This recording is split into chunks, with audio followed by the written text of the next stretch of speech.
নমস্কার, আমি জ্যোতিষী গৌতম কুমার। আমার চ্যানেলের পক্ষ থেকে আপনাদের প্রত্যেককে স্বাগতম। আজকের আলোচনার মূল বিষয় কর্কট রাশিকে নিয়ে। অর্থাৎ আপনি যদি কর্কট রাশি অথবা কর্কট লগ্নের জাতক বা জাতিকা হয়ে থাকেন, এই ভিডিওটি না কেটে না স্কিপ করে সম্পূর্ণ দেখার চেষ্টা করুন। এই ভিডিওর মধ্যে আমি আপনাদের 11টি শুভ খবর জানাবো, যা নাকি গ্রহদের রাজা সূর্যদেবের কৃপায় এবং দৈত্যগুরু শুক্রাচার্যের আশীর্বাদে আপনারা পেতে চলেছেন। তাহলে বন্ধুরা, আসুন দেরি না করে মূল পর্বে যাওয়া যাক। কিন্তু ভিডিওটি শুরু করার আগে আমরা প্রথমে এই দুটি শক্তিশালী গ্রহ সম্পর্কে একটু জেনে নিই, তাহলে আমাদের বুঝতে সুবিধা হবে এবং সহজ হবে। দীর্ঘ 1 বছর পর গ্রহদের রাজা সূর্যদেব মীন রাশি থেকে প্রবেশ করেছে মেষ রাশিতে। মেষ রাশি সূর্যদেবের তুঙ্গ গৃহ। প্রবল শক্তি সঞ্চয় করে সূর্যদেব মেষ রাশিতে অবস্থান করছে।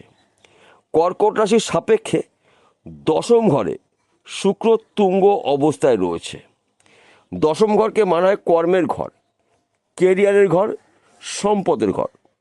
সূর্যর আশীর্বাদে কর্কট রাশি জাতক বা জাতিকাদের জীবনে ভোরের সূর্য এবার কিন্তু উদয় হলো।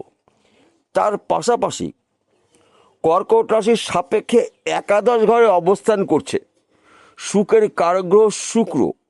যখন কোনো গ্রহ স্বক্ষেত্রে অবস্থান করে, সেই গ্রহ শুভত্ব কয়েক গুণ কিন্তু বেড়ে যায়।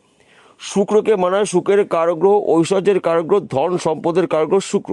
শুক্র সুখ সমৃদ্ধি নির্দেশ করে। শুক্র কর্কট রাশির সাপেক্ষে লাভের ঘরে অবস্থান করছে। এই 28টা দিন কিন্তু আপনাদের জীবনের কোনো না কোনো জায়গার থেকে লাভের খবর আসবেই আসবে, যেই খবরটা আপনার জন্য লাভের, যেই খবরটা আপনার জন্য শুভ। তাছাড়া শুক্র বিশ্ব রাশিতেই কিন্তু স্বয়ং পঞ্চ মহাপুরুষ মালব্য রাজযোগ তৈরি করছে। এই পঞ্চ মহাপুরুষ রাজযোগ কর্কট রাশির জন্য দুর্লভ রাজযোগ। কেননা কর্কট রাশির সাপেক্ষে গুরুত্বপূর্ণ ঘরে, একাদশ ঘরে পঞ্চ মহাপুরুষ মালব্য রাজযোগ মালামাল হতে চলেছেন। 11টি শুভ খবরের মধ্যে প্রথম শুভ খবর, দীর্ঘদিনের শত্রু আপনার দেখে রাস্তা পরিবর্তন করবে। আপনি হয়তো পড়াশোনা করছেন, পড়াশোনা চলাকালীন চাকরির চেষ্টা করেছেন, চাকরি এখন পর্যন্ত আপনার ভাগ্যে হয়নি। আপনার বন্ধুবান্ধবের চাকরি হয়েছে। এই 28 দিনের মধ্যে কিন্তু চাকরির একটি শুভ খবর পেতে পারেন, কিন্তু আপনাকে চেষ্টা চালিয়ে যেতে হবে। তাছাড়া আপনি যদি চাকরি করছেন, আপনার বাড়ির থেকে আপনার ডিউটি অনেক দূরে রয়েছে, প্রচুর কষ্ট হচ্ছে, আপনার কিন্তু পোস্টিং হতে পারে।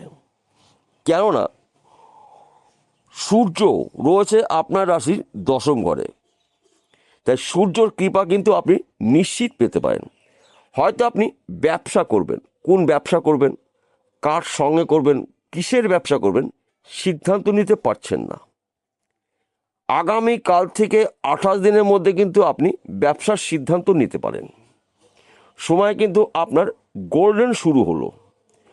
তাছাড়া আপনি যদি জমি জায়গায় ব্যবসা করছেন, প্রমোটারি করছেন, জমি জায়গায় যুক্ত মিডিল ম্যানে কাজ করছেন, এই সময়টা কিন্তু আপনার শুভ। তবে জমি জায়গার কাগজপত্রগুলো ভালো করে পড়ে বুঝে তবেই কিন্তু টাকা পয়সা লেনদেন করবেন। কেননা আপনি যা উন্নতি করবেন, কিছু মানুষ কিন্তু আপনার উপরে হিংসা করতে পারে। এবং এই সময়টা কিন্তু কারোর সঙ্গে কোনো ধরনের তর্ক বিতর্কের মধ্যে একদম অংশগ্রহণ করবেন না। কেন আমি এই কথা বললাম? দেখুন, আমাদের জীবনে যখন শুভ সময় এসে যায়, শুভ সময়ের সঙ্গে কিন্তু অশুভ সময় থেকে যায়। তাই বৈদিক জ্যোতিষ শাস্ত্র অনুসারে আপনার শুভ সময়টাকে আপনি সুযোগ বুঝে সৎ কাজে ব্যবহার করবেন। অশুভ সময়টাকে আপনি একটু এড়িয়ে যাবেন, আপনি একটু সাবধান হবেন। যদি আপনি একটু সাবধান হতে পারেন, তাহলে 28 দিন কোনো বিপদে কিন্তু আপনাকে স্পর্শ করতে পারবে না। তাছাড়া আপনার শরীর স্বাস্থ্য ভালো থাকবে। পৈতৃক সম্পত্তি নিয়ে হয়তো আপনার যদি মামলা মকদ্দমা থেকে থাকে, মামলা মকদ্দমা থেকে কিন্তু আপনি এবার রেহাই পেতে চলেছেন। ওই সম্পত্তির আইনত মালিক আপনি হতে চলেছেন। তাছাড়া এই সময় চলাকালীন কিন্তু আপনার অল্প পরিশ্রমে প্রচুর অর্থ লাভ রয়েছে। ফাটকাতেও আপনার অর্থ লাভ রয়েছে। এক ঘর বা দু ঘর লটারি টিকিট কাটতে পারেন, আমি আপনাকে রোজ কাটতে বলবো না। তাছাড়া আপনি হয়তো নেটওয়ার্কে কোনো কাজে যুক্ত রয়েছেন, আপনাদের যোগাযোগ মাধ্যম বাড়বে।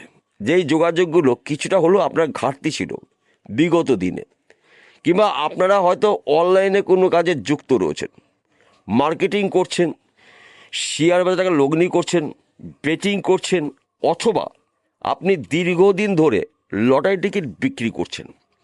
এখান থেকেও কিন্তু আপনার হাতে হিউজ পরিমাণে অর্থ আসতে পারে, কেননা দুটি শক্তিশালী গ্রহ আপনার রাশির সাপেক্ষে শুভ ঘরে অবস্থান করছে। তাই শুভত্ব কিন্তু আপনার জীবনে নিশ্চিত করে পড়তে চলেছে। তাছাড়া সন্তান সুখ প্রাপ্তি রয়েছে। বর্তমান সময় যারা প্রেম ভালোবাসার মধ্যে যুক্ত রয়েছেন তাদের সময়টা কিন্তু অনুকূলই রয়েছে। কেন আমি এই কথা বললাম? শুক্র সুখ নির্দেশ করে, শুক্র সমৃদ্ধি নির্দেশ করে। শুক্র আপনার জীবনে সুখ সমৃদ্ধি প্রবেশ করিয়ে দেবে। এই সময় চলাকালীন কিন্তু আপনাদের নানা জায়গার থেকে, নানা দিক থেকে শুভ খবরগুলো আসতে চলেছে। কিন্তু আপনার ধৈর্য, আপনার চেষ্টা, আপনার পরিশ্রমে কিন্তু আপনাকে উন্নতির শীর্ষে পৌঁছিয়ে দেবে। এবং আপনি যদি পজিটিভ চিন্তা করেন তাহলে আপনি পজিটিভ ফল পাবেন। আর যদি আপনার মধ্যে নেগেটিভ চিন্তাভাবনা সবসময় থাকে তাহলে কিন্তু আপনি নেগেটিভই ফল পাবেন। অর্থাৎ আপনার ইচ্ছা শক্তির মাধ্যম দিয়ে কিন্তু আপনি আপনার টার্গেট বা স্বপ্ন পূর্ণ করতে পারেন। গ্রহরা আপনার রাশির সাপেক্ষে শুভ ঘরে রয়েছে, তাই শুভত্ব আপনি নিশ্চিত পেতে পারেন। তার পাশাপাশি গুপ্ত গ্রহ কেতু আপনার রাশির দ্বিতীয় ঘরে রয়েছে শুভ অবস্থায়, অর্থাৎ সিংহ রাশিতে ধনস্থানে রয়েছে। তাই এই সময় কিন্তু আপনি নানা জায়গার থেকে শুভ খবর পেতে পারেন কেতুর প্রভাবে। এবং আপনার গুরুত্বপূর্ণ কাজগুলো যতটা পারবেন গোপনীয়তা বজায় রাখার চেষ্টা করবেন। কেতু রয়েছে ধনস্থানে।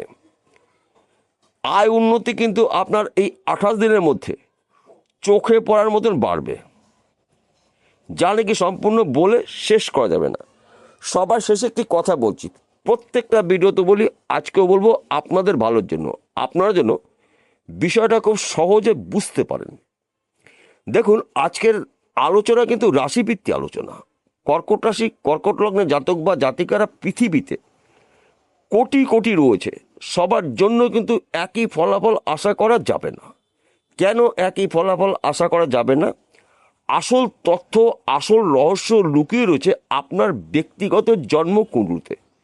যদি আপনার জন্মকুণ্ডলিতে আপনার রাশির অধিপতি গ্রহ চন্দ্রদেব শুভ থাকে, গ্রহদের রাজা সূর্যদেব শুভ থাকে, দৈত্যগুরু শুক্রাচার্য শুভ থাকে, ভাগ্য শুভ থাকে, তাহলে এই 28 দিনের টাকা পয়সা, গাড়ি বাড়ির বিষয় সম্পত্তির মালিক কিন্তু আপনি হতে চলেছেন।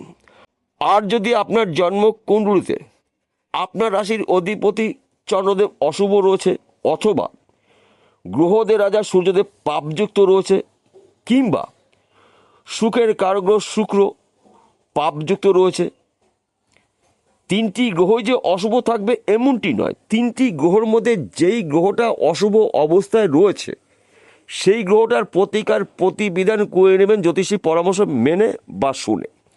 তার পাশাপাশি ভাগ্য ভাবকেও আপনাকে বিচার করতে হবে। ভাগ্য যত দিন আপনার সাথ না দেবে, আপনি সারা দিন গাধার মতন পরিশ্রম করেও কিন্তু আপনি দু পয়সার মুখ দেখতে পাবেন না। একদিক থেকে আপনি পয়সা আয় করবেন, অন্য দিক থেকে কিন্তু আপনার হাত থেকে পয়সা বেরিয়ে যাবে। অর্থাৎ আপনার ভাগ্য, আপনার কর্ম অ্যাডজাস্ট হতে হবে, এবং এই গ্রহরা আপনার জীবনে বড় পরিবর্তন নিয়ে আসবে। গ্রহরা আপনাদের যোগাযোগ মাধ্যম বাড়িয়ে দেবে, কাজের উপরে অ্যাক্টিভ করে দেবে, কিন্তু কর্ম আপনাকেই করতে হবে। বিষয়টা বোঝা গেল? নমস্কার বন্ধুরা, আবার দেখা হবে।